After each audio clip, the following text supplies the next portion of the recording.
Howdy y'all, week 16 of the NFL season has concluded. Now I'm going to tell you about the good stuff, the bad stuff, and the ugly stuff, and the funny stuff, and the not so funny stuff. So let's get into it. Oh, mamma mia, we got ourselves a really good Thursday game once again. They're rare, but damn, if you don't pucker your lips at the sight of one, are you really an NFL fan? The two Oregon quarterbacks go at it again, both putting on good performances. The Broncos start off hot, piling on to points, going up by 11 at the end of the first half. But wait, I just lied to you. They didn't go up by 11. That's because we got a fair catch punt, meaning we get a kickoff field goal attempt. And my God, Dicker, the kicker, nailed it, drawing the lead to 8, and this would give the Chargers the momentum leading into half as they exploded with 21 points to the Broncos only scoring 3, giving the Chargers a win, and this puts some pressure on the Broncos into the next two games on make the playoffs. The Red Bulls versus the Chefs at 1 o'clock. This game was going to be a weird one because we didn't know if Carson Wentz is playing or Mahomes is playing, and Mahomes is playing. I do think the Chiefs would have won with Carson Wentz playing anyways, but who cares? The Texans offense struggled once again as C.J. Stroud is pressured because he has no O-line and his throws are not the best sometimes, although he did make a few good throws today. His touchdown to Dalton Schultz and his touchdown to Tank Dell. Speaking of Tank Dell, that is absolutely tragic. I am so sorry to Tank Dell. It is such a shame to see something brutal happen to a great player like that. I really hope he gets well soon, and I feel bad for Stroud too because that guy was crying on the sidelines. I've been friends since college, I think. It's rough. It sucks. But hell, man, even with that bad injury, he still hung on the ball and still got the touchdown. Absolute warrior of a player.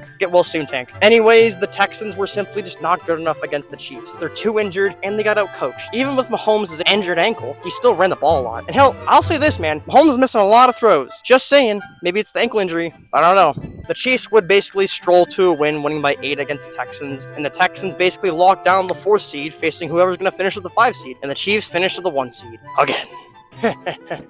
Yeah! Let's fucking go! We got him! First time Lamar Jackson has beat the Steelers in regulation, and the first time he's beat them since 2019, and it sure felt sweet. This game was a lot closer than it let on, but it didn't stop the Ravens from— No! For God's sakes, get a medic! Man down! Man down! Get a medic! In all seriousness, I hope Justice Hill's okay. Concussions are always a cause for concern, and it sucks to see a player get knocked out like that. Get better soon, Justice. Very underrated player, by the way. The Ravens and Steelers basically had the reverse game of the first matchup. The Steelers looked to be controlling the game, but then boop, wacky turnover, and it felt so good happening to them, and not to the Ravens for once. But as happy as I am they won, they still aren't first in the division, and we're gonna face them in the playoffs again, aren't we? No Jameis Winston equals sad NFL fans. We got DTR instead, and the poor youngster was thrown to the wolves and eaten alive. Joe Burrow, on the other hand, gave us another great game, looking like Superman out there with his throw, and the Bengals still have a chance at making the playoffs. Not as far-fetched as you think. 2 wins and 2 Broncos losses basically puts them in, along with the Dolphins and Colts losing at least 1 game, and let's be honest here, they're probably gonna drop at least 1 game, so it's not out of the question, but who knows? We see the debut of Michael, his name is way too close to penis, Penix. And how did the Rook play? He played fine. Kind of what you'd expect from a rookie. It doesn't help that Kyle Pitts can't catch an easy ball in the red zone, but what are you gonna do? But the Giants, though. Woo, beautiful tank.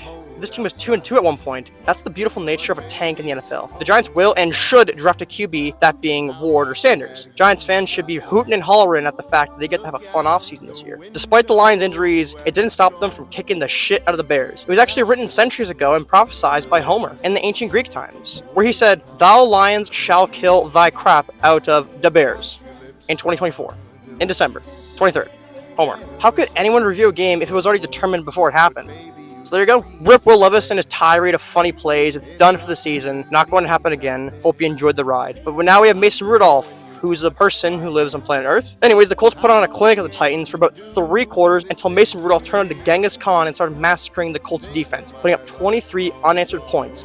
But this epic comeback would come to a halt with the Colts draining the clock, and the rest is history. Just as Genghis Khan's rule lasted for so long, it eventually came to an end. That is kind of how Mason Rudolph's play was today. Historic, but also a tragedy. Yep, I called it. I knew the Panthers were going to win this, and I got proof. I got proof this time to back it up. Check out my predictions video. I said the Panthers were going to win. The Panthers are the goddamn boogeyman to the Arizona Cardinals. 9 years ago, Cam Newton, Ron Rivera crushed their dreams in the championship game. And 9 years later, Bryce Young and Dave Canales crushed their playoff hopes by eliminating them from the playoffs. It's funny how time works sometimes. Things come around, I suppose. AFC East battle time. 2 top teams. One is gunning for the 1 seed, and the other one is just trying to get in. The game started how you expected to go, with the Eagles controlling the game with a 21-7 lead. However, there's one issue.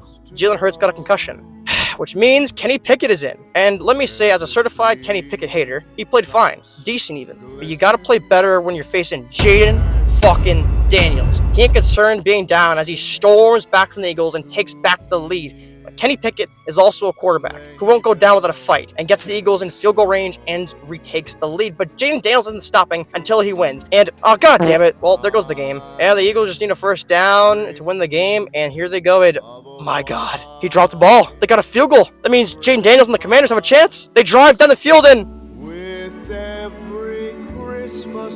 Jaden fucking Daniels. Sorry, Bo Nix. You ain't winning Rookie of the Year after that just happened. Amazing.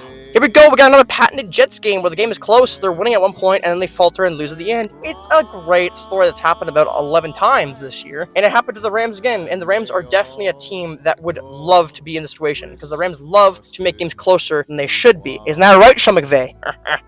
Aaron Rodgers, man, that guy does not give a shit at this point. He does not care at all. This is probably his last year. I hope this is last year because I don't know if I can keep watching him play and getting worse records with a team color that is green again. So hopefully this is his last year and he'll go out on a sour note, but at least he played fine during the year. And the Rams, they basically locked up the division. They just got to beat Arizona next week, and that's it because Seattle blows. And speaking of Seattle versus the Minnesota Vikings. Minnesota has had a reputation this year ever since after their 5-game win streak to make games very, very close, but just win at the end. And this game was exactly what happened again. The Minnesota Vikings were winning the entire game, but they were keeping the Seahawks in the game as well. Despite Geno Smith playing mid again, he was going neck and neck with them. Now, this would all come to a halt when the Seahawks took the lead with 4 minutes left in the game. However, the Vikings, as I've said, love doing this, and this is their type of game. Sam Darnold, resurgence here is amazing, and he goes down, dimes up Justin Jefferson for a touchdown, and then the Seahawks just need a field goal to tie it, touchdown to win it, and he threw an interception, and the game's over. Well, another patented Vikings win. The Seahawks, you guys are cooked. It's over. It's not happening. Geno Smith is not the guy anymore. It had a great story, but it's time to move on from the guy. And the Minnesota Vikings still are breathing down the Detroit Lions' necks. Somehow, someway. Pats, Bills, and of course we got a Bills letdown game. It was going to happen eventually. It was going to happen eventually. Not really a letdown game, more of a Josh Allen letdown game. This is the first game Josh Allen was come down to earth since like week 3, I would say. They still won, but however, they looked a little shaky, and I think he hurt his hand. He said he couldn't feel his hand for some time, which is very concerning. But I will say Drake May looked like a quarterback in the NFL today. He actually played very well again. And this is a good for Patriots fans because they suck. They're going to get a good draft pick, and their rookie quarterback looks pretty solid. So that's good for them. And the Bills, on the other hand, have won again and look to have basically locked up the number 2 seed. It's very difficult for Baltimore or Pittsburgh and Texans. They can't do it now. So it's pretty much they locked up the 2 seed, which is good. So as long as they don't face Kansas City, which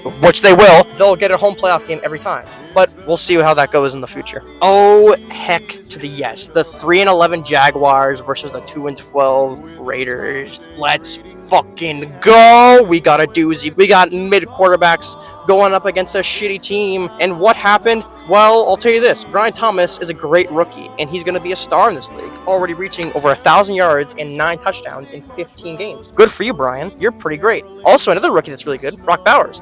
This guy's also a stud, reaching over 1,000 yards as a tight end. He's going to be a great player. The rookies this year, I'm most confident in this guy to be a great player for years to come. I think both fans of each team were praying they lost this game. And guess what? The Raiders don't give a damn about the God's darn tank, and they win. It's the Antonio Pierce specialty, and he loves it because Aiden O'Connell played mid. And guess what? Mac Jones also played pretty mid, but it didn't matter because at the end of the day, Amir Abdullah is still in the NFL, ladies and gentlemen. He is still there.